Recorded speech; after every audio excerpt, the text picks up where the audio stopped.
Good morning बच्चों, कैसे हो आप सब। उम्मीद करता हूँ कि आप सब बढ़िया होंगे। ऑटोमोटिव की एक और नई क्लास में आप सभी का स्वागत है। आज हम चालू करने जा रहे हैं लुब्रिकेशन सिस्टम के बारे में। लुब्रिकेशन सिस्टम क्या होता है, ये किस तरह कार्य करता है और एक अच्छे लुब्रिकेशन के लिए क्या क्या गुण होते हैं, इसके बारे में आज हम इस वीडियो में डिस्कस करेंगे। ठीक है बच्चों, देखिए हमने पुरानी क्लासों में इंजन के बारे में पढ़ा है। इंजन क्या होता है, वो किस तरह से वर्क करता है, आप चाहे तो पुरानी वीडियो में देख सकते हैं। हमें पता है कि बच्चों इंजन के जो पार्ट्स होते हैं, तो पार्ट्स कहीं ना कहीं एक दूसरे से संपर्क में आते हैं। जैसे हम बात करें पिस्टन की, पिस्टन सिलेंडर के अंदर होता है और ये सिलेंडर की जो दीवार होती है, सिलेंडर की वॉल जो होती है, उससे टच करते हुए ऊपर नीचे होता है। ठीक है, ये बात हम सब जानते हैं। और हमें ये भी पता है, जैसे हमने पुरानी क्लासों में पढ़ा हुआ है घर्षण के बारे में। जब दो सतह आपस में टच होके मोशन करती है एक दूसरे के ऊपर, अगर वो चलती है तो उनके बीच में घर्षण होता है। ठीक है, अगर घर्षण होगा तो उन सतहों के बीच में तापमान में वृद्धि होगी और साथ ही साथ अगर वो, जैसे कि हमें पता है कि घर्षण की वजह से उनके बीच में घिसाव भी होगा। ठीक है, अगर इस तरह की प्रक्रिया बार बार चलती रही तो हमारे इंजन को कुछ ना कुछ खराबी आएगी और इसकी जो कार्य क्षमता है उसमें गिरावट आएगी। पार्ट्स खराब हो सकते हैं, बार बार पार्ट्स बदलने पड़ेंगे, इंजन भी अपने पूरी क्षमता के साथ कार्य नहीं कर पाएगा। इस सबको रोकने के लिए ये जो घर्षण हो रहा है इन दो, जैसे कि मैंने एग्जांपल दिया है सिलेंडर और पिस्टन का, इनके बीच में जो घर्षण हो रहा है इसको कम करने के लिए हमें लुब्रिकेशन की जरूरत होती है, जिसको हम बोलते हैं स्नेहक। स्नेहक की हमें जरूरत होती है ताकि जो दो पार्ट्स है, जो दो सतह है, उनके बीच में घर्षण कम हो सके, ताकि वो गर्म ना हो, उनके तापमान में वृद्धि ना हो और साथ ही साथ उनमें घिसाव ना हो। ठीक है बच्चों, ये बात आपको समझ में आ गई कि हमें लुब्रिकेशन की जरूरत क्यों होती है। आइए अब हम समझते हैं कि जो लुब्रिकेशन सिस्टम होता है हमारे, जो इंजन में लुब्रिकेशन सिस्टम होता है वो क्या होता है।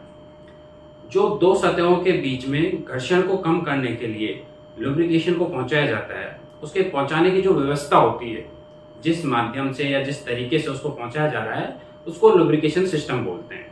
ठीक है, अब ये लुब्रिकेशन सिस्टम किस तरह कार्य करता है, इसके लिए मैं आपको डायग्राम के द्वारा बता देता हूं। आप देखिए, इस डायग्राम में आपको दिख रहा होगा कि किस तरह से हमारा जो ऑयल होता है, इंजन में ऑयल डालते हैं, ये सबको पता है।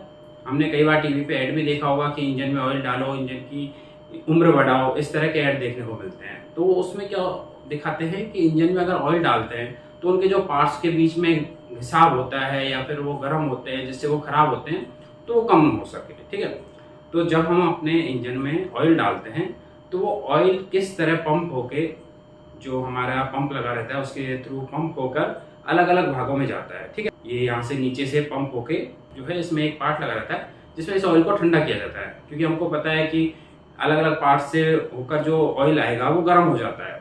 गर्म ऑयल को ठंडा किया जाता है, इसके बाद इसको फिल्टर में भेजा जाता है।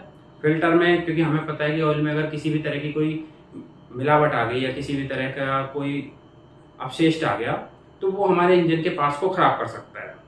हम ये इस बात समझते हैं कि दो पार्ट्स के बीच में बहुत कम जगह होती है, उस जगह पे ऑयल जाता है और उन दोनों सतहों को थोड़ा इस तरह से मैनेज करता है कि वो उनमें घिसाव ना हो। लेकिन अगर इनके बीच में कुछ पार्टिकल्स आ जाए तो वो हमारे गाड़ी के इंजन के पार्ट्स को खराब कर सकता है। तो उसी को बचाने के लिए ये फिल्टर लगाया जाता है। फिल्टर में सारी अशुद्धि हट जाती है, इसके बाद जो फ्रेश ऑयल रहता है वो हमारे इंजन के अलग अलग पार्ट्स में जाता है। ठीक है, अब ये किस किस पार्ट्स में जाता है इसके बारे में हम थोड़ी सी चर्चा कर लेते हैं। देखिए, सबसे महत्वपूर्ण क्या होता है कि हमारा जो इंजन है, जैसे कि हमने पुरानी क्लासों में पढ़ा हुआ है, इंजन में जो पार्ट्स होते हैं, एक तो देखिए क्रैंकशाफ्ट होती है। क्रैंकशाफ्ट की जो वेयरिंग होती है, जो क्रैंकशाफ्ट की वेयरिंग देखिए इस चित्र में आपको दिखाया गया है, बेयरिंग में जरूरत होती है। ठीक है, एक हमारे पिस्टन को जरूरत होती है, पिस्टन रिंग को जरूरत होती है, हमारे वाल्व लगे होते हैं उन वाल्व को जरूरत होती है। ठीक है, और इसके अलावा हमारी जो टाइमिंग चेन जो होती है उसको जरूरत होती है, टाइमिंग गियर को जरूरत होती है।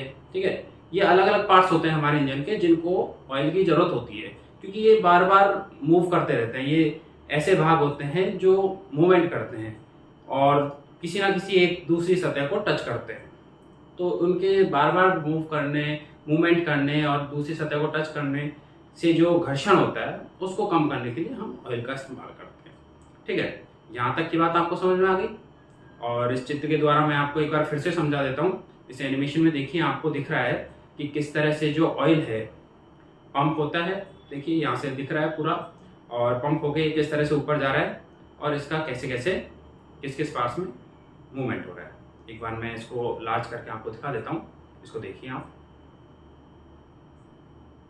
ठीक है बच्चों, अब हम बात करते हैं कि हमारे जो इंजन ऑयल जो डाला गया है, जो हमने स्नेहक डाला है, इसके क्या क्या गुण होने चाहिए। एक एक करके हम सभी गुणों के बारे में जान लेते हैं। ठीक है, तो इसमें सबसे पहला आता है विस्कोसिटी, जिसको हिंदी में श्यानता बोलते हैं। श्यानता क्या होती है बच्चों, हमारा जो इंजन ऑयल होता है इसमें जो बहाव होता है उसके प्रति इसके जो प्रत्येक कण होते हैं वो एक दूसरे का प्रतिरोध करते हैं, बहाव के प्रति प्रतिरोध करते हैं। दूसरों शब्दों में समझा जाए तो किसी भी ऑयल का जो श्यानता होती है, विस्कोसिटी होती है, वो उसका गाढ़ापन होता है, उसको गाढ़ापन भी कह सकते हैं। जितना ज़्यादा ऑयल गाढ़ा होगा उसकी जो बहाव है वो उतना कम होगा। गाढ़ा होगा तो उसके जो आपसी कण होते हैं उनके बीच में एक दूसरे के प्रतिरोध ज़्यादा होगा। ठीक है, और अगर इसको समझना चाहें एग्जाम्पल में तो हम बात कर सकते हैं। अगर हम पानी की बात करें, पानी को अगर हम बहाते हैं, किसी ढलान पे अगर पानी डालते हैं तो वो तेज़ी से बह के निकल जाता है। जबकि हम अगर उसी ढलान पे किसी गाढ़े द्रव्य को डालें, जैसे कि हम बात करें शहद को डालेंगे तो वो पानी की तुलना में बहुत धीरे धीरे नीचे जाएगा। ठीक है, तो इसमें क्या होगा, क्योंकि शहद होता है पानी से ज़्यादा गाढ़ा।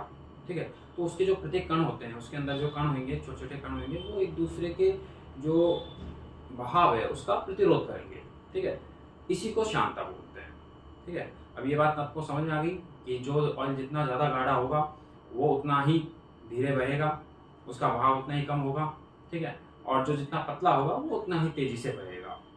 तो हमारा जो ऑयल है उसकी जो श्यानता है वो पर्याप्त होनी चाहिए एक इंजन को काम करने के लिए।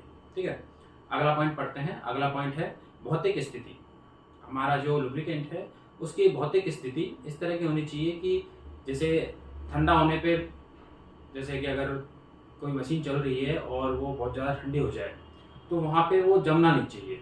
ठीक है, अब जमते हैं, बहुत ज़्यादा ठंडे होने पे जमते हैं, लेकिन उसका जो जमने का पॉइंट होता है, जिस टेम्परेचर पे वो जम रहा है, वो बहुत कम होना चाहिए, या फिर वो तुरंत गर्म होने के बाद बहुत ज़्यादा पतला नहीं होना चाहिए। ठीक है, तो इस तरह की जो भौतिक स्थिति है इनका पालन करना चाहिए एक अच्छे लुब्रिकेंट को। ठीक है, अगला है रासायनिक स्थिति। रासायनिक स्थिति की बात करें तो हमारा जो लुब्रिकेंट है वो इस तरह का नहीं होना चाहिए कि जिसमें ऑक्सीकरण या उसका अपघटन हो। ठीक है, ऑक्सीकरण या उसका अपघटन अगर होता है तो वो हमारे इंजन के पार्ट्स को खराब कर सकता है। अगला है संक्षारण। संक्षारण क्या होता है बच्चों कि इसको हम इंग्लिश में करोशन भी बोलते हैं। तो ऐसा ऑयल नहीं होना चाहिए, ऐसा लुब्रिकेंट नहीं होना चाहिए जो हमारे जो मशीन के पार्ट्स हैं उनको संक्षारण करके धीरे धीरे उसको खराब करे। ठीक है, अगला है पोर पॉइंट। पोर पॉइंट या फिर उसको हिंदी में बोलें बहाव बिंदु। बहाव बिंदु वो होता है कि जब हमारा ऑयल बहुत ज़्यादा ठंडा होता है तो वो एक पॉइंट पे जाकर, एक टेम्परेचर पे जाके बहना बंद कर देता है। ठीक है, उसे बोलते हैं पोर पॉइंट। अगला पॉइंट आता है फ्लैश पॉइंट। ठीक है, फ्लैश पॉइंट क्या होता है? फ्लैश पॉइंट होता है कि जब हमारा ऑयल या लुब्रिकेंट गर्म होता है तो गर्म होने के बाद वो भाप में बदलता है। ठीक है, वाष्पीकरण होता है उसका। भाप में बदलने के बाद वो एक ऐसे टेम्परेचर पे पहुंचता है जहाँ पे बिना आग लगे उसमें फ्लैश उत्पन्न हो जाता है अपने आप। बाहर से उसको चिंगारी की जरूरत नहीं होती है, अपने आप ही उसमें फ्लैश उत्पन्न हो जाता है। उस पॉइंट को फ्लैश पॉइंट बोलते हैं। ठीक है, ये अधिकतम होना चाहिए, जितना ज़्यादा होगा उतना ही अच्छा होगा हमारे इंजन के लिए। ठीक है, अगले पॉइंट की बात करें तो स्वच्छता। कोई भी ऑयल है वो एकदम साफ होना चाहिए, उसमें किसी भी तरह की मिलावट या किसी भी तरह के अपशिष्ट अवयव नहीं होने चाहिए जिसकी वजह से हमारा इंजन खराब हो। ठीक है, इसके बाद अगला पॉइंट आता है इमल्सिफिकेशन या पायसीकरण। इसको हिंदी में बात करें तो अघुलनशीलता। ठीक है, जैसे हम तेल में पानी मिलाते हैं तो वो आपस में घुलता नहीं है। एक अच्छे लुब्रिकेंट का ये गुण होना चाहिए कि उसमें पानी से वो घुले ना। ठीक है, अलग रहे। तो इस तरह ये पॉइंट है, एक अच्छे लुब्रिकेंट में ये गुण होने चाहिए। ठीक है बच्चों, इसी के साथ हमारा आज का ये टॉपिक यहीं पे ख़त्म करते हैं। अगर आपके कोई क्वेश्चन है या आप कुछ पूछना चाह रहे हैं तो आप हमें कमेंट बॉक्स में बता सकते हैं। आपसे रिक्वेस्ट है कि आप हमारे चैनल को सब्सक्राइब करें, लाइक करें और आपके जो भी क्वेश्चन है वो कमेंट में ज़रूर करें। थैंक यू बच्चों।